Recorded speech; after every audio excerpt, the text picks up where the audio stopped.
10ാം class കഴിഞ്ഞു, +2 ഏത് stream എടുക്കണം? ഒരുപാട് പേരിൽ നിന്ന് വന്നിട്ടുള്ള സംശയമാണ് അല്ലെങ്കിൽ ചോദ്യമാണ് ഇത്. അപ്പോൾ നമ്മൾ ആദ്യം തന്നെ നമ്മുടെ തെറ്റിദ്ധാരണ, പൊതുവേ നമ്മുടെ നാട്ടിലുള്ള തെറ്റിദ്ധാരണകളെല്ലാം മാറ്റി വെച്ചിട്ട് വേണം നമ്മുടെ കരിയർ ചൂസ് ചെയ്യാൻ വേണ്ടിയിട്ടാണ് നമ്മൾ +2 എടുക്കുന്നത്. അപ്പം നമ്മൾ അതിനനുസരിച്ച് വേണം നമ്മുടെ സബ്ജക്ട് സെലക്ഷനും നമ്മൾ വേണ്ടത്. അപ്പോൾ നമ്മൾ ആദ്യം തന്നെ പൊതുവേ നമ്മുടെ നാട്ടിലൊക്കെ ആണെങ്കിൽ ഏറ്റവും കൂടുതൽ നമുക്ക് മാർക്ക് നേടിയിട്ടുണ്ടെങ്കിൽ നമ്മൾ സയൻസ് വിഷയങ്ങൾ എടുക്കണം എന്നാണ് പൊതുവേ ഉള്ള ഒരു തെറ്റിദ്ധാരണ. അതിന് പുറമേ ആയിട്ട് അതിന് ശേഷം നമുക്ക് അത് കിട്ടിയിട്ടില്ലെങ്കിൽ അടുത്ത ഓപ്ഷനായിട്ടാണ് ഒരുപാട് പേര് കൊമേഴ്സിനെ കാണുന്നത്.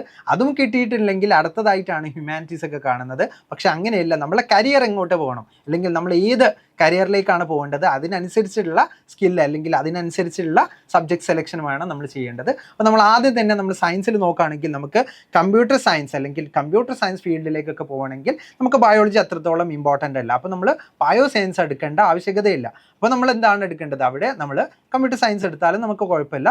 ഇനി നമുക്ക് ബയോ സയൻസ് അല്ലെങ്കിൽ നമ്മൾ നീറ്റ് ഇങ്ങനെയുള്ള നമ്മൾ മെഡിക്കൽ ഫീൽഡിലേക്കൊക്കെയാണ് പോകേണ്ടതെങ്കിൽ നമ്മൾ സയൻസിൽ തീർച്ചയായും ബയോ സയൻസ് തന്നെ എടുക്കേണ്ടത് നിർബന്ധമാണ്. ഇനി നമുക്ക് മാത്സ് അത്രത്തോളം ഇമ്പോർട്ടൻസ് അല്ല. നമുക്ക് നീറ്റിന് പൊതുവേ നമുക്ക് കമ്പ്യൂട്ടർ അല്ലെങ്കിൽ നമുക്ക് കോമ്പറ്റീറ്റീവ് എക്സാംസിനൊക്കെ നമുക്ക് മാത്സ് നിർബന്ധമാണ്. എന്നിരുന്നാൽ പോലും ചില എക്സാംസിന് മാത്സ് അത്രത്തോളം ഇമ്പോർട്ടൻ്റ് ആയിരിക്കില്ല. അപ്പം അങ്ങനെയുള്ള ആൾക്കാർക്ക് മാത്സ് ഇല്ലാത്ത ബയോ സയൻസ് ഉണ്ട്. ബയോ സയൻസിൽ തന്നെ സൈക്കോളജി വരുന്ന സയൻസ് ഉണ്ട്, അത് വേണമെങ്കിൽ സെലക്ട് ചെയ്യാം. പക്ഷേ നമ്മൾ നീറ്റിനൊക്കെയാണ് പ്രിപ്പയർ ചെയ്യുന്നുണ്ടെങ്കിൽ നമ്മൾ തീർച്ചയായിട്ടും ബയോ സയൻസ്, മാത്സ് ഉള്ള ബയോ സയൻസ് തന്നെ എടുക്കേണ്ടത് നിർബന്ധമാണ്.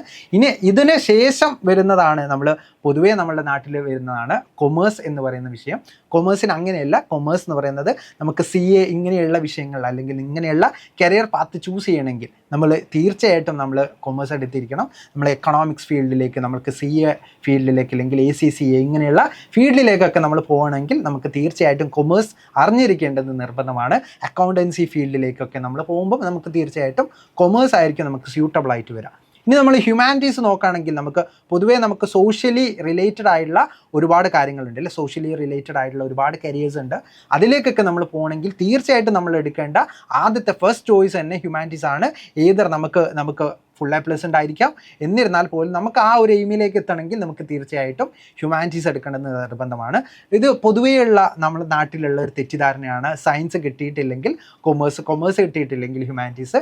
ഇങ്ങനെയല്ല, നമുക്ക് ഏതാണ് നമ്മളെ കരിയർ പാത്ത് പോവേണ്ടത് അതിനനുസരിച്ചായിരിക്കണം നമ്മളുടെ ആ സബ്ജക്ട് സെലക്ഷൻ വേണ്ടത്. അപ്പോൾ നമ്മൾ കൊമേഴ്സിൽ തന്നെ നമ്മൾ നോക്കുകയാണെങ്കിൽ കൊമേഴ്സിൽ തന്നെ മാത്സ് വരുന്ന കൊമേഴ്സ് ഉണ്ട്. അപ്പോൾ അതായത് നമ്മൾ കമ്പ്യൂട്ടേഷണൽ അല്ലെങ്കിൽ നമുക്ക് മാത്തമാറ്റിക്കൽ ആയിട്ടുള്ള കരിയർ ആണെങ്കിൽ നമുക്ക് മാത്സ് അറിഞ്ഞിരിക്കേണ്ടത് നിർബന്ധമാണ്. അപ്പോൾ നമ്മൾ മാത്സ് ഉള്ള കൊമേഴ്സ് ആയിരിക്കണം നമ്മൾ സെലക്ട് ചെയ്യേണ്ടത്. ഇനി നമ്മൾ കമ്പ്യൂട്ടർ ആപ്ലിക്കേഷൻ അല്ലെങ്കിൽ നമുക്ക് കമ്പ്യൂട്ടർ റിലേറ്റഡ് ആയിട്ടുള്ള കാര്യങ്ങളാണ് നമ്മൾ ചെയ്യുന്നതെങ്കിൽ, കൊമേഴ്സ് ഫീൽഡിൽ നമ്മൾ ചെയ്യുന്നതെങ്കിൽ നമുക്ക് കൂടുതലായിട്ട് നമുക്ക് ആ ഒരു ഫീൽഡിലേക്ക് എടുക്കാൻ പറ്റും. ഇനി ഹ്യൂമാനിറ്റീസിൽ തന്നെ നമുക്ക് പൊളിറ്റിക്കൽ സയൻസ് ഇങ്ങനെയുള്ള ഒരുപാട് ശാഖകളുണ്ട്. അപ്പം ഈ ബ്രാഞ്ചസ് ഒക്കെ നമ്മൾ കരിയർ അനുസരിച്ചായിരിക്കണം നമ്മൾ ചൂസ് ചെയ്യേണ്ടത്. അപ്പം എല്ലാവരും ഈ ഒരു കാര്യം നിർബന്ധമായിട്ട് മനസ്സിലാക്കി വെക്കാം. നമ്മൾ +2 കഴിഞ്ഞാൽ നമ്മൾ 10 കഴിഞ്ഞാൽ നമ്മൾ +2ലേക്ക് എടുക്കേണ്ടത് നമ്മളുടെ ഇഷ്ടത്തിനനുസരിച്ച്, നമ്മുടെ കരിയർ എങ്ങോട്ടേക്കാണ് പോകേണ്ടത് അതിനനുസരിച്ചായിരിക്കണം നമ്മൾ സെലക്ഷൻ വേണ്ടത്. അപ്പം ഈ ഒരു സംശയം ഒരുപാട് പേർക്ക് വരേണ്ടതാണ്. അപ്പം ഒരു കോഴ്സും ഒന്നിന് താഴെയല്ല,